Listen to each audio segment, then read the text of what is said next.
بسم اللہ الرحمن الرحیم۔ السلام علیکم ویورز۔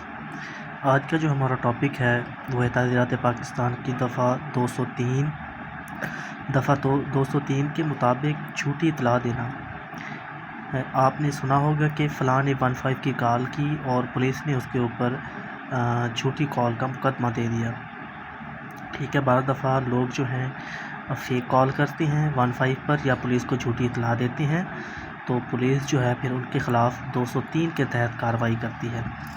203 میں بیان کیا گیا ہے کہ کوئی شخص اگر یہ جانتے ہوئے کہ کسی جرم کے ارتکاب کی نسبت جھوٹی اطلاع ہے اور وہ پولیس کو 15 کال کے بذریعے یا کسی اور سورس کے ذریعے جو ہے وہ جھوٹی اطلاع دیتا ہے، تو اس پہ 203 کی کارروائی کرے گی پولیس، جس کی سزا 2 سال تک قید یا جرمانہ یا دونوں سزائیں ہو سکتی ہیں۔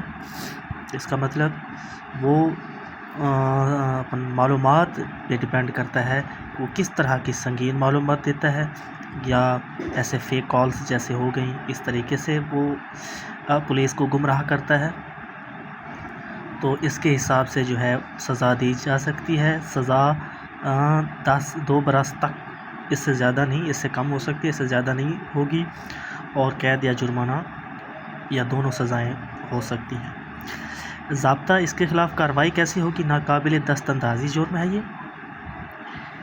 ٹھیک ہے جی، یہ ناقابل دست اندازی وہ جرم اور وہ مقدمہ ہوتا ہے جس میں جو ہے وارنٹ کی اپنا ضرورت ہوتی ہے اور قابل ضمانت ہے، اس کی ضمانت بھی ہو سکتی ہے جی۔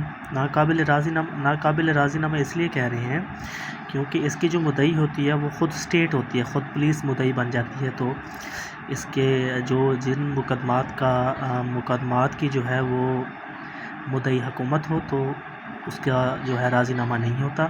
قابل سماعت ہے، اس کی سماعت ہوگی جی، اور سماعت کون کرے گا؟ مجسٹریٹ جو درجہ اول یا درجہ دوم کا ہوگا جی۔